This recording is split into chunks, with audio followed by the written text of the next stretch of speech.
दशा तो साध है और सरोवर है सत्संगे, मुक्ता हलवाणी चुग ये चढ़त नवेला रंगे। अब उन हंसों के लिए ये सत्संग रूपी सरोवर है और ये साधु आत्मा ये है हंस। हंस दशा तो साध है और सरोवर है सत्संग, और यहाँ ये परमात्मा की अमृतवाणी रूपी मोती खा रहे हैं। और फिर चढ़े नवेला रंग, दूना अच्छा भाव बनता चला जाएगा। जो सत्संग में आए जाएंगे डटे रहेंगे।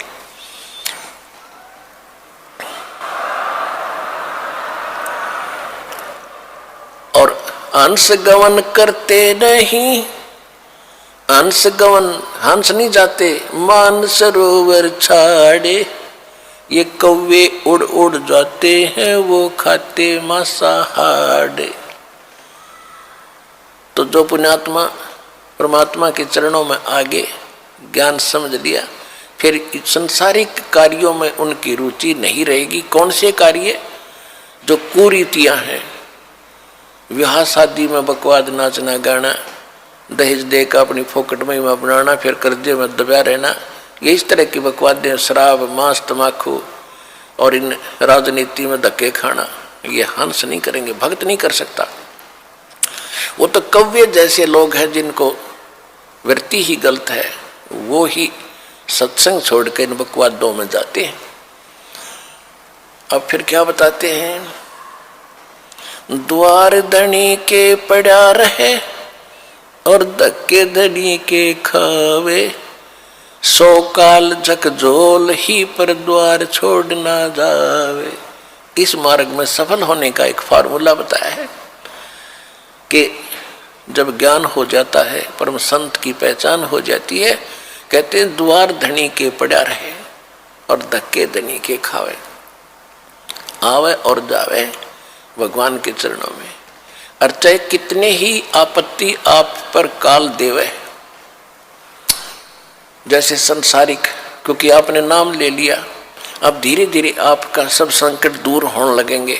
तो आप ऐसा महसूस करोगे कि जैसे कोई आपत्ति आ गई नाम लेने से। नहीं, आपत्ति तक टल रही है आपकी। अगर नाम ना ले रखा होता तो जान जानी थी। आपको कई भक्त मिलते हैं, कहते हैं जी नाम लेने के बाद मैं वहां से छोड़ कर आया हूँ, मेरे ऐसी कुछ तकलीफ होगी। भले आदमी, वहां से तो नरक था, सीधा काल था, वो तेरी जान जानी थी। यहाँ आने के बाद तो तेरी जान बच गई छोटे मोटे इस दुख थे। तो क्या कहते हैं कि द्वार धनी के पड़ा रहे और धक्के धनी के खावे, और 100 काल झकझोल ही, काल बीच में बेशक झटके दे पर द्वार छोड़ नहीं जावे। अब जैसे आप यहाँ आते हो, सतगुरु क्या होते हैं? एक सतगुरु की उपमा ये भी है कि सतगुरु एक धोबी है और जीव है एक कपड़ा जो संसार के कर्मों में घना मैला हो गया। अब धोबी किसी का कपड़ा धोने के लिए आता है, राजा का भी होता है, अधिकारियों के भी होते हैं। उन सभी कपड़ों को कैसे धोता था वो? पहले तो उनको जल में भिगोता था और फिर उन्हें पकड़ कर पत्थर पर मट्टा मट मारा करता, गद्दा गद, जब तक मैल ना छूट ले, इतने मुक्कियां गिल्ला लातों के साथ, और फिर पत्थर पर पटक पटक मारे। तो उस कपड़े का दुश्मन नहीं है, और वो कपड़ा न्यू क्या बता, मैं तो गढ़ दिया इसने यू क्या करे। तो वो मैल निकाल रहा है आपके अंदर से, दोष निकाल रहे हैं परमात्मा। परमात्मा की शरण में आने के बाद छोटी मोटी कोई हरकत होती है तो गॉड गिवन समझना कि आपको पटका जा रहा है उस धोबी के गांठ की तरह। दर्श परस नहीं अंतरा ये रूमी वस्त्र बीचे, पारस लोहा एक डग ये पलटे नहीं अभीचे। अब देखो फिर एक और बात बताई है, कितना गहरा ज्ञान है पुण्यात्माओं। जब आप कोई सूक्ष्म वेद का ज्ञान होगा, आप दांतों तले उंगली दबाया करोगे कि आज तक हमने गीता भी पढ़ी। गीता हम इसलिए पढ़ाते हैं कि आप ये समझ सके कि जो ज्ञान पवित्र गीता जी देते हैं, जो पवित्र वेद बताते हैं, पवित्र पुराण बताते हैं, पवित्र ग्रंथ बताते हैं, वही ज्ञान परमात्मा ने 600 वर्ष पहले लिखवा रखा था। और उनको अशिक्षित कहते थे, वो तो वेद शास्त्र जानते भी नहीं थे। तो इससे सिद्ध होगा कि वो परमात्मा थे जो सब सदग्रंथों के परिचित भी थे, और उनसे भी हटकर जो उनमें ज्ञान नहीं वो भी बता दिया। तो भगवान बिना ये ज्ञान बताया नहीं जा सकता। तो परमात्मा को पहचानने का एक ये भी फार्मूला है, एक पॉइंट है। तो क्या बता रहे हैं, दरस परस नहीं अंतरा ये रोमी वस्त्र बीच, लोहा पारस लोहा एक डिग वही पलटे नहीं अबीज। एक पंक्ति में कितना गहराई वर्दी, कितने गूढ़ रहस्य है। क्या बताते हैं कि आप यहाँ सत्संग में आते हैं और जिनके इन वचनों का असर नहीं हुआ तो वो कैसे हैं कि चंदन बन में रंग ला दे एक, चंदन बन में रंग ला दे एक बांस बिटम्बी ना सींचे। कोट वर्ष करो संगत संतों की, कोट वर्ष करो संगत संत की, पत्थर का जल में क्या भीजे। एक चंदन बन में रंग ला दे पर बांस बिटम्बी ना सींचे।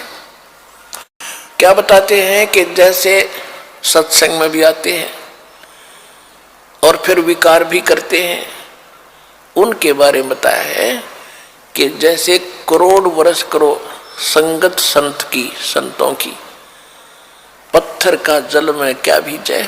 जैसे पत्थर को जल में डाल दे चाहे 20 फुट नीचे गहराई में, और निकालने के बाद फिर उन दोनों टुकड़ों को तुरंत ही ऐसे रगड़ दो, तुरंत आग पाटेगी, चिंगारी पाटेंगी, निकलेंगी। इससे सिद्ध हुआ कि जल से तो असर होना चाहिए था, वो अंगारी नहीं पाटनी होनी चाहिए थी, नहीं निकलनी चाहिए थी, लेकिन उसके जल का असर नहीं हुआ, वो न्यों का न्यों पड़ा है, एज इट इज विकार उसमें। इसी प्रकार जो सत्संग में आते हैं उनको कहते हैं करोड़ वर्ष करो संगत संतों की, और पत्थर का जल में क्या भीजे, क्या भीगे, और चंदन बन में रंग ला दे एक बांस बिटम्बी ना सींचे। ये सुख संवेद की वाणी है, गरीबदास साहिब जी की वाणी है।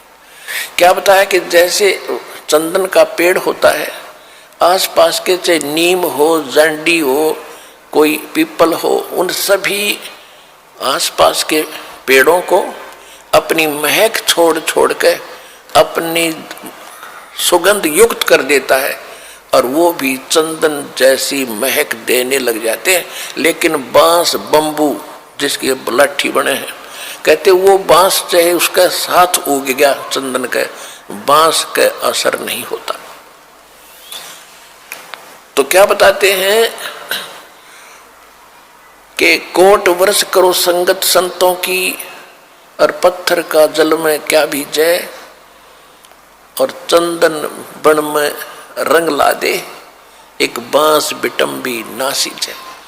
तो जो बांस जैसे और पत्थर जैसे व्यक्ति हैं उनका तो असर हो को नहीं, और नहीं तो परमात्मा की वाणी आपको चंदन बना दिया, और आप ही आगे जा जा के सब न सुनाते हो। आप अपनी महक आगे छोड़ छोड़ के अपने भाई बहन रिश्तेदारों तक ये महक भगवान की छोड़ रहे हो।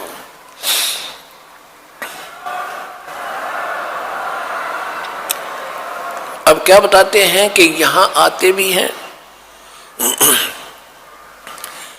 और सही ढंग से लगते नहीं। उसके विषय में बताया कि दरस परस नहीं अंतरा और रूमी वस्त्र बीज। जैसे एक पत्थर होता था जिसको पारस पत्थर बोलते, और उस पारस पत्थर में पत्थर जैसा ही होता है, उसकी पहचान नहीं हो सकती। उसकी पहचान यही है कि जिस समय वो लोहे से टच होता है तो पूरे उस लोहे के उस गट्ठे को, जैसे ये गाडर का बिठा दिया किसी कोने में, गाडर होते ना, गाडर आपने देखे कड़ियों की तरह लोहे के गाडर होते हैं लंबे लंबे, एक गाडर का कहीं भी बिठा दिया, टच कर दिया तो पूरे गाडर को सोना बना देता वो। अब क्या कहते हैं कि उस पारस पत्थर और लोहे के बीच में कतीनों साथ साथ रखे हों और उनके बीच में इतना अंतर हो जैसे पहले एक रोम से बनकर कपड़ा आता था, बहुत पतला। आवाज नहीं जा रही बाहर।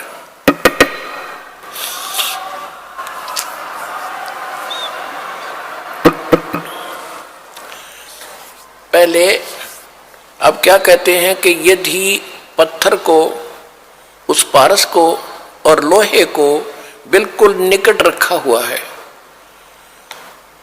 और उसमें केवल इतना अंतर हो जितना रोमी वस्त्र यानी पतली सी वायल होती थी, यानी बिल्कुल बाल से भी कम डिफरेंस भी उसमें हो, आपस में मिलन ना मिले हो, और ये इंतजार कर रहे हो कि दोनों पत्थर भी रख दिया, पारस सोना भी साथ में है, पारस भी रखा है और लोहा पत्थर सोना बना नहीं।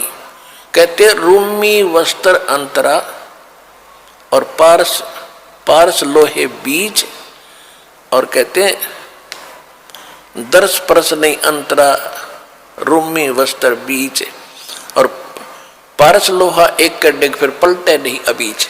यानी इतना भी अंतर रह गया तो भी परिवर्तन नहीं होगा और वो दिखेगा कति साथ रखा हुआ। तो ये कहते हैं जो सत्संग में आते हैं और जिनके इन बातों का असर नहीं हो रहा तो उनकी भावना भगवान से जुड़ी नहीं है, वो दिक्कत के भगत है पर भक्ति उनमें प्रवेश है नहीं। तो वो जब होएगी जब वो सही ढंग से मालिक से मिल लेंगे। कहते हैं बिन गुरु मिले मोहे ना पावे।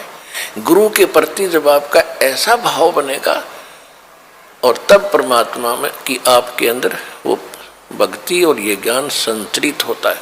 तो यहाँ बताते हैं कि यहाँ जैसे सत्संग में भी आते हैं और विकार नहीं छोड़ रहे हैं, उनके विषय में कहा है कि कोट वर्ष करे संगत संतों की, पत्थर का जल में के बीच है, एक चंदन बन में रंग ला दे पर बांस बिटम्बी ना सींचे।